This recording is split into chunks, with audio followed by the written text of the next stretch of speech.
So remember, God gives his hardest battles to his strongest soldiers. Whether it's the creator, the universe, or life, he'll put hardships and obstacles in your path. You'll need to become who you're meant to be. If you're watching this video, it's not a coincidence. God has an important message for you. There will be times when you wonder what you've done to deserve this, when you'll be overwhelmed by the suffering that comes into your life and makes you want to quit. But always remember that the hardest moments are actually the ones that you will learn from the most. Embrace these moments because God is teaching you how to stay resilient and persevere in life.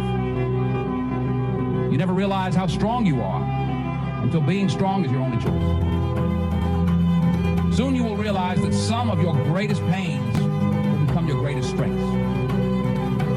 So remember, God gives his hardest battles to his strongest soldiers. Today I want to talk about a force so profound, so transformative, that it can change the very fabric of our lives. This force is gratitude. The two emotions that destroy your relationship, your business, your life, it's fear and anger. Those are two extremes. What's the emotion I want to train? Gratitude. You can't be grateful and fearful simultaneously. You can't be angry and grateful simultaneously. So what I do is I start my day, I make those changes, and I close my eyes or I look out at the water and I think of 3 things that I'm grateful for just a minute each. I find 10 things to be grateful for before my feet hit the ground. And especially if I'm feeling strained and stressed, I go over my gratitude list because gratitude will reduce stress all day long.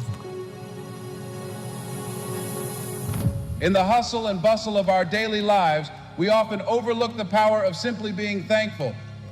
But let me tell you, gratitude is not just a feeling, it's a way of life. There's nothing you'll ever accomplish that's more remarkable than that you have a chance to accomplish something. When you're so grateful for the at-bat, you're happy. When we unpack the architecture of a winning mentality, we're dealing with somebody that every single day they're beating on their craft and they're closing the gap.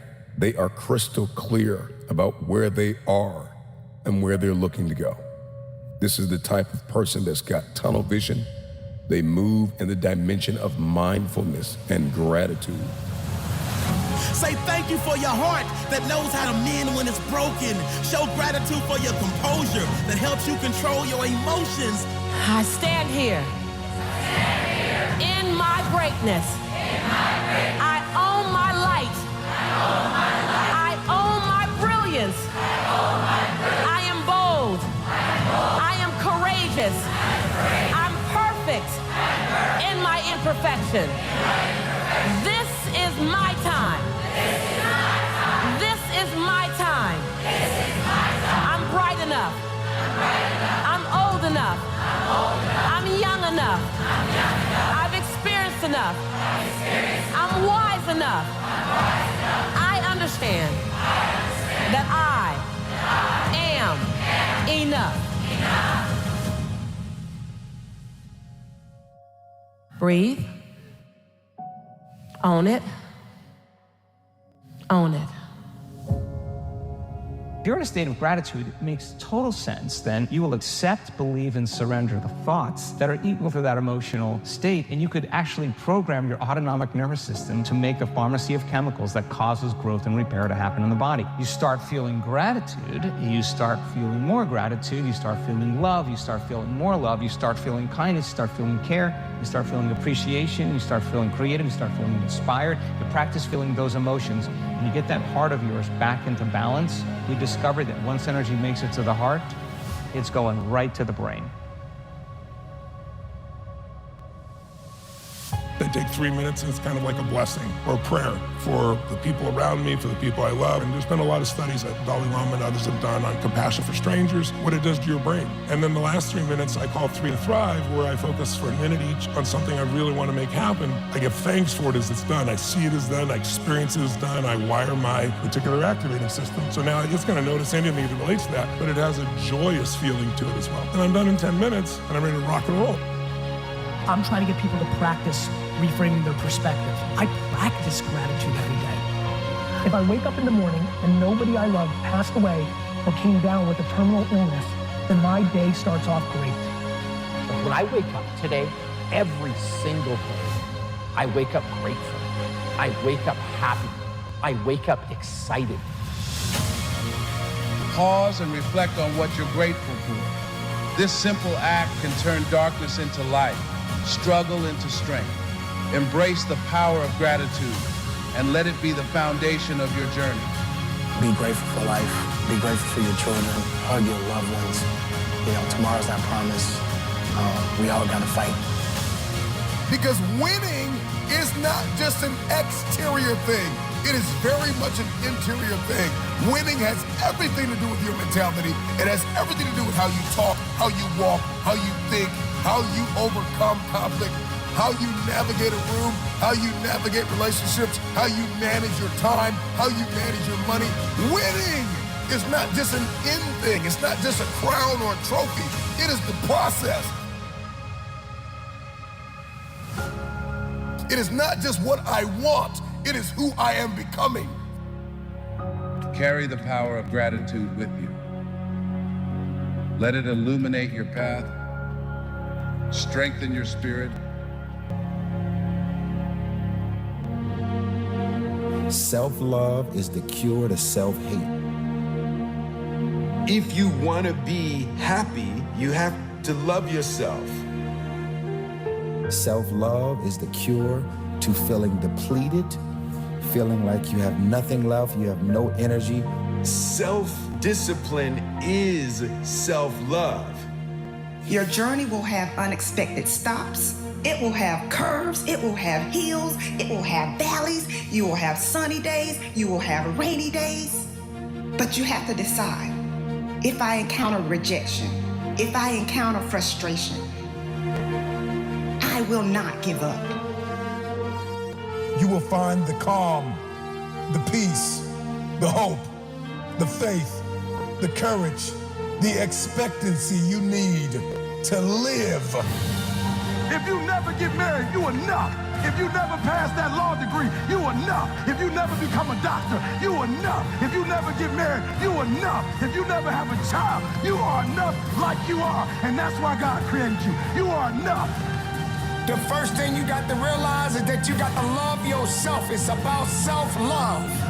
Start understanding that if you're going to do something with your life, you got to fall in love with yourself again.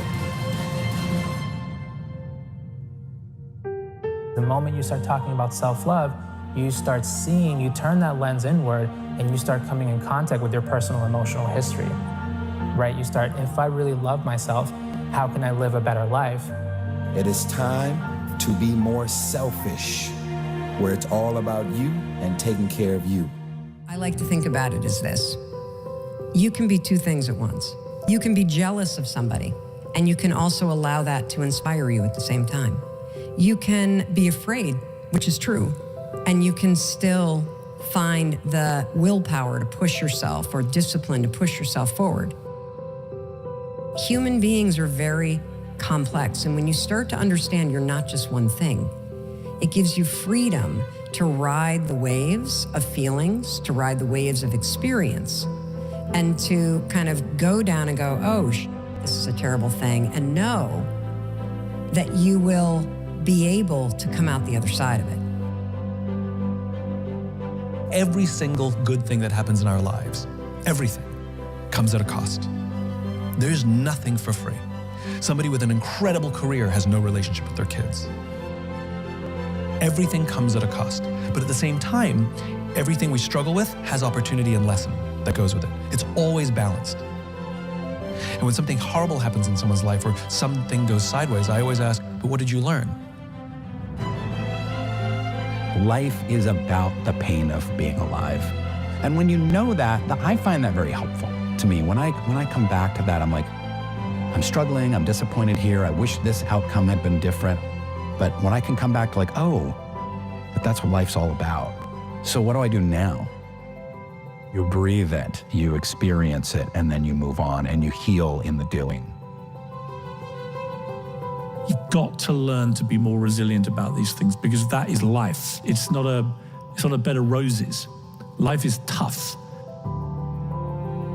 And there's just a part of you, I think, in anything you're doing when you're struggling, is this really for me? Is this my destiny? Should I be doing this? And we misread failure from some sign. You know, is this a sign I shouldn't be doing it? You know, is this a sign I am, not cut out for this? Instead of looking for signs that you can win, right? And so I spent the first 5 years literally trying to find ways to quit, trying to find ways to get out, struggling. And I went broke. I lost a car. I had the water turned off in my place. People don't realize that there were just years and years of grinding and struggling and worrying in the beginning. And then I made some mental changes and some shifts that altered my life then again. I think you can win. I'm positive you can win. You just need to start changing your mindset. It means that you need to look at yourself and figure out who you are. What are you good at? What do you like? How are you gonna get to the place that you wanna get to? Success is waiting for you. Winning is waiting for you. Achievement is waiting for you because you are a winner. You are focused. You are determined. You are a fighter.